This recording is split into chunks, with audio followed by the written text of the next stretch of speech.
लेकिन इधर जो एक खबर आई है वो ऐसी खबर है, खासकर नई पीढ़ी के लोगों में ऊर्जा भर दी है। जहां जहां जैसे जैसे खबर पहुंची है, लोगों ने खुशियां मना ली। ये जिद क्यों थी आखिरकार? अगर यही करना था तो बच्चों से बात करके, बुला करके ये फैसला पहले ही ले लिया जा सकता था, और तब ले लेना चाहिए था, क्योंकि जब बच्चों की जान गई है कईयों की, और सरकार ने खुद स्वीकार किया था कि परीक्षा का पेपर लीक हुआ है,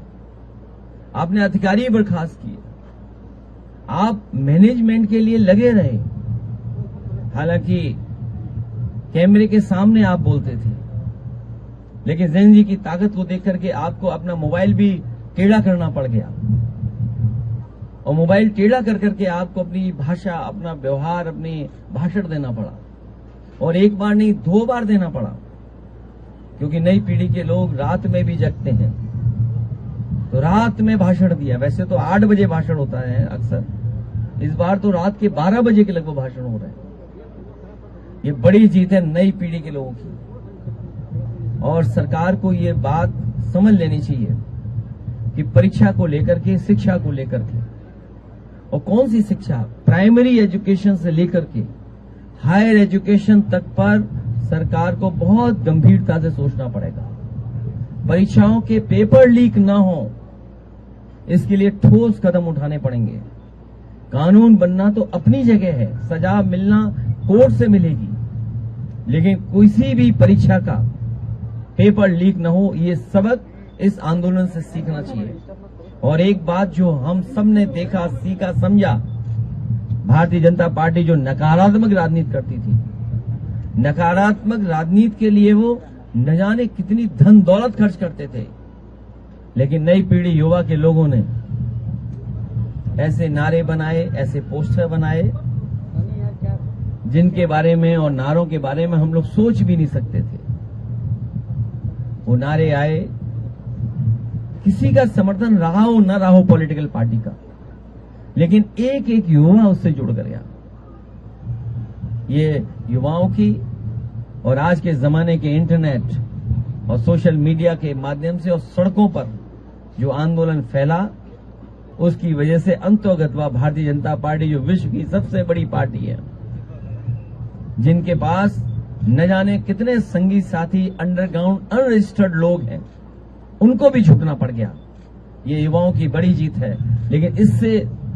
सभी पॉलिटिकल पार्टी के लोगों को ये सबक लेना चाहिए कि हमारे आने वाले समय में जो परीक्षाएं हों, उनको ठोस बना करके ही कोई पेपर लीक ना हो, और युवाओं को रोजगार और नौकरी के लिए रास्ते खोलने पड़ेंगे। अच्छा, आप पे ये भी आरोप है सर कि क्योंकि उनकी कई बैठक हुई हैं, क्योंकि अंदर बैठक में क्या बात होती है वो तो हम नहीं समझ सकते हैं।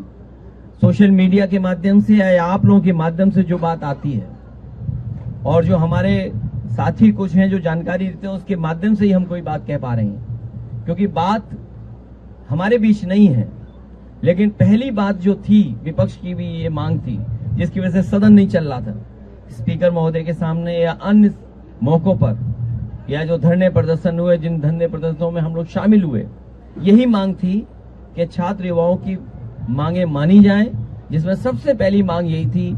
कि मंत्री को इस्तीफा देना चाहिए। वो पूरी हुई है, उसके लिए बहुत बधाई छात्र नौजवानों को, जिन्होंने डट करके बिना परवाह किए हुए, और एक ऐसा आंदोलन जिसका एक्सपीरियंस करने सब जा रहे थे, बड़ी संख्या में लोग पहुंच रहे थे। ये जो इस्तीफा हुआ है वो इंकलाब की वजह से हुआ है। जिस तरह इंकलाब दिखाई दिया सड़कों पर, प्रयागराज रहा हो या बीएचयू रहा हो या अन्य जगह जो छात्र नौजवान तैयारी कर रहे थे लखनऊ राजधानी में, अभी भी हुआ प्रदर्शन, लेकिन इसके बाद की जो तैयारी थी, तो इस्तीफा तो हुआ है, लेकिन इंकलाब की वजह से इस्तीफा हुआ, जो सड़कों पे इंकलाब था।